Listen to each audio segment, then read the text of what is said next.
Hi there, ये virtual university की final term की सॉल्व पेपर सीरीज की वीडियो है। कंप्लीट सीरीज इस चैनल के ऊपर अपलोड की जा रही है और आज की वीडियो के अंदर आपको MGT 402 cost and management accounting के फाइनल टर्म के सॉल्व एमसीक्यूज करवाए जा रहे हैं और कोशिश की गई है जितने भी सॉल्व एमसीक्यूज हैं इनके आंसर्स आपको करेक्टली प्रोवाइड किए जाएं और अगर आप इनको खुद से मैच कर लें आपके लिए और भी बेटर होगा। इससे आपकी प्रैक्टिस भी होगी और अगर इसके बाद भी कोई मिस्टेक होगी वो भी आपके सामने आएगी। इसमें सबसे पहला ये है कि जो कॉन्सेप्ट है मार्जिनल कॉस्टिंग का, इसके मुताबिक तमाम जितनी भी फिक्स कॉस्ट हैं उनको कंसीडर किया जाता है क्या?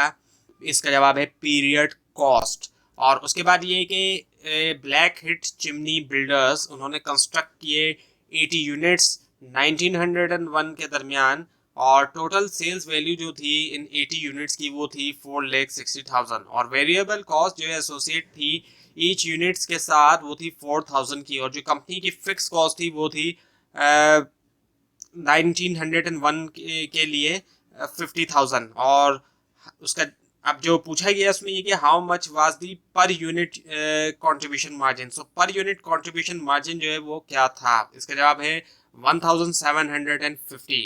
और उसके बाद ये है कि while constructing a break even chart, constructing करते हुए ब्रेक इवन चार्ट जो गैप है बिटवीन सेल्स लाइन और वेरिएबल कॉस्ट लाइन के शो करता है, इनमें से क्या? इसके जवाब है कंट्रीब्यूशन मार्जिन। उसके बाद ये कि इनमें से तमाम जो ऑप्शंस हैं वो ऑब्जेक्टिव्स हैं बजटिंग के सिवाय एक को छोड़ के और वो है इंक्रीज कॉस्ट। बाकी ऑप्शन है maximisation of sales, profit maximisation और कॉम्पीट विद कॉम्पिटिटर्स। और उसके बाद ये कि प्रोजेक्शन बजट जो एक एग्जाम्पल है इनमें से कौन से बजट की? इसका जवाब है फंक्शनल बजट।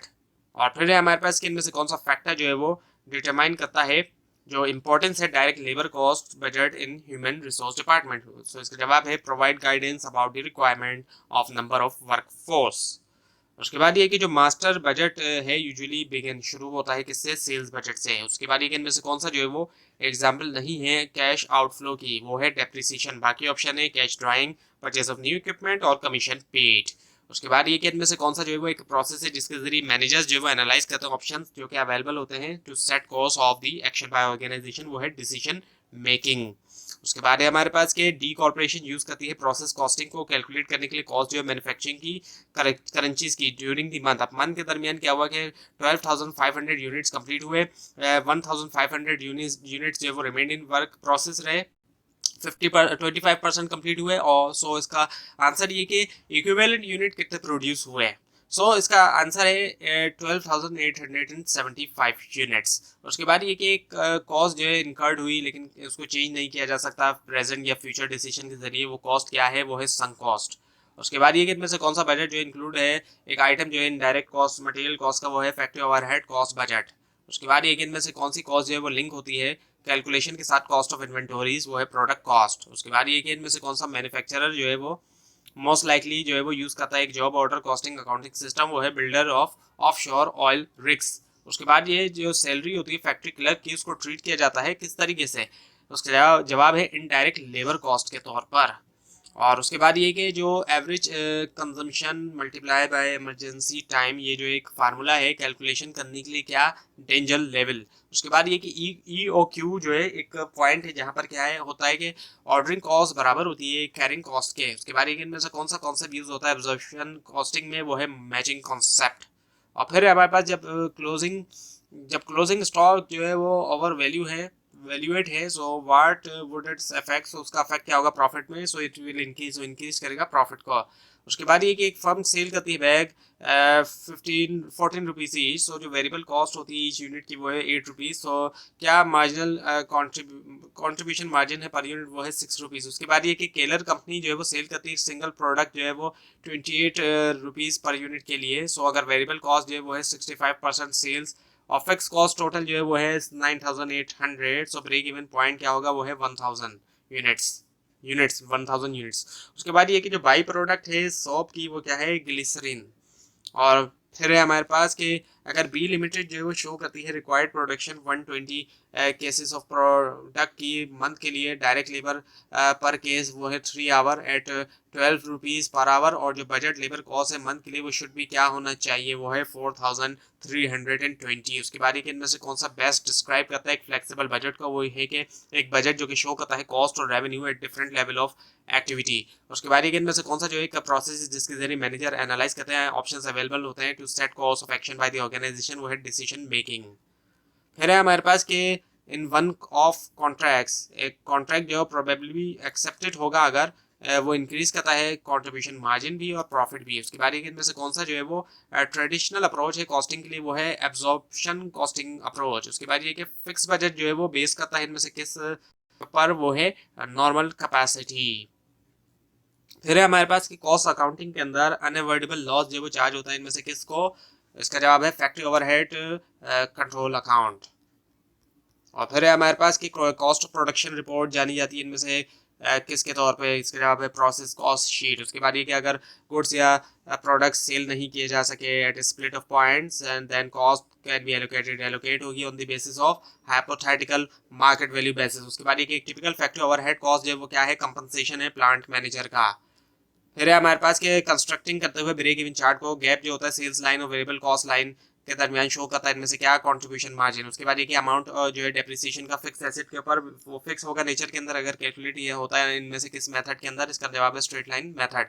उसके बाद ये कि एक बजट जो कि रिक्वायर करता है मैनेजमेंट को कि जस्टिफाई करे all expenditure rather than just changes को छोड़ के from the previous year refer किया जाता है किसके तौर पर, जीरो बेस्ड बजट।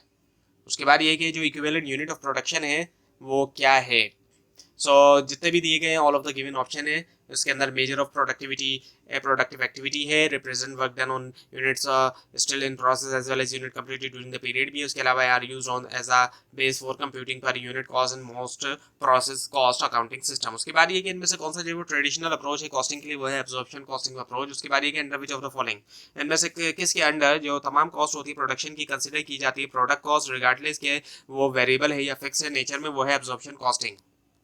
और फिर हमारे पास इनमें से कौन सा आइटम जो है वो नहीं इंक्लूड होता फैक्ट्री ओवरहेड कॉस्ट बजट में, वो है डायरेक्ट मटेरियल कॉस्ट। और बाकी जो ऑप्शन है उसमें इनडायरेक्ट मटेरियल कॉस्ट है, इनडायरेक्ट लेबर कॉस्ट है, पावर एंड फ्यूल है। उसके बाद ये कि इनमें से कौन सा बजट जो है इंक्लूड करता है item of depreciation of plant, वो है fix factory overhead cost budget. उसके बाद ये कि जो डेवलपमेंट होती है मास्टर बजट की, उसके बाद इनमें से कौन सा रेशियो जो है वो यूज किया जा सकता है कंपेयर करने के लिए एक्चुअल परफॉर्मेंस बजटेड परफॉर्मेंस के साथ। इसके अंदर एक्टिविटी रेशियो भी है, कैपेसिटी रेशियो भी है, एफिशिएंसी रेशियो भी, all of the given options इसका आंसर है। उसके बाद ये कि इनमें से कौन सी कॉस्ट जो है वो डज नॉट बिकम हिस्सा नहीं बनती यूनिट कॉस्ट का, उसका जवाब है एडवर्टाइजिंग एक्सपेंसेस। और उसके बाद ये जो मेन डिफरेंस होता है प्रॉफिट सेंटर और इन्वेस्टमेंट सेंटर के दरमियान, वो है क्या, डिसीजन मेकिंग का। उसके बाद ये कि कंप्यूट करने के लिए इक्विवेलेंट यूनिट जो है प्रोडक्शन के, इनमें से कौन सा जो है वो लाजमी रीजनेबली तौर पे एस्टिमेट होना चाहिए, वो है द परसेंटेज ऑफ कंप्लीशन। उसके बाद ये कि जॉब ऑर्डर कॉस्टिंग सिस्टम के अंदर जो यूज किया जाता है डायरेक्ट मटेरियल, वो रिकॉर्ड होगा एज अ डेबिट टू किसके, डेबिट किसके अंदर, वर्क इन प्रोसेस इन्वेंटरी।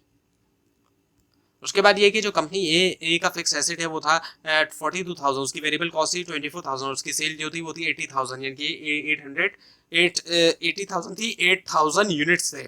और so what is the company's break even points in units, so units के अंदर हम कंपनी का ब्रेक इवन पॉइंट अगर निकालते हैं तो क्या होगा, वो है 86,000 यूनिट्स। उसके बाद ये कि एक प्लान जो कि एक्सप्रेस होता है फाइनेंशियल टर्म में, वो जाना जाता है किसके तौर पर, बजट के तौर पर। उसके बाद ये कि cost of finish goods inventory calculate किया जाता है किस तरीके से, multiplying units of finish goods inventory with the cost per unit. उसके बाद ये कि एक एवरेज कॉस्ट जो है वो एवरेज कॉस्ट के अलावा क्या किस नाम से जानी जाती है, वो है यूनिट कॉस्ट। फिर ये कि जो पीरियड कॉस्ट होती है वो क्या होती है, रिलेट करती है स्पेसिफिक पीरियड से। उसके बाद ये कि जो नेट प्रॉफिट या लॉस होता है एक पार्टिकुलर पीरियड ऑफ टाइम के लिए रिपोर्ट होता है इनमें से किसके अंदर, इनकम स्टेटमेंट। उसके बाद ये कि इनमें से कौन सा जो इंपॉर्टेंट रिक्वायरमेंट होती है इफेक्टिव मटेरियल कंट्रोल के लिए। इसके अंदर जो है ये भी आता है कि ये प्रॉपर स्टोरेज फैसिलिटीज़ हैं और ये प्रॉपर अथॉरिटी है जो कि रेगुलेट करेगी सप्लाई जो मटेरियल की। और ये भी है कि जो अकाउंट जो कि उसको प्रोवाइड करना चाहिए एक रनिंग बैलेंस जो है value of the material on hand. All of the given options इसका आंसर हुआ। तो ये थी आज की वीडियो। आपको अगर इस बारे में कोई क्वेश्चन है नीचे कमेंट कीजिए, इस फाइल में कोई मिस्टेक दिखाई दे वो ज़रूर हाईलाइट कीजिए, और ये फाइल आप नीचे डिस्क्रिप्शन बॉक्स में दिए गए लिंक से हासिल कर सकते हैं। लेकिन अगर आपको लिंक न दिखाई तो उसके आप नीचे कमेंट कीजिए, और इस पूरी सीरीज़ को देखने के लिए इस चैनल को सब्सक्राइब कीजिए, बेल आइकन के ऊपर क्लिक कीजिए। Thanks for watching this video and best of luck for your exams.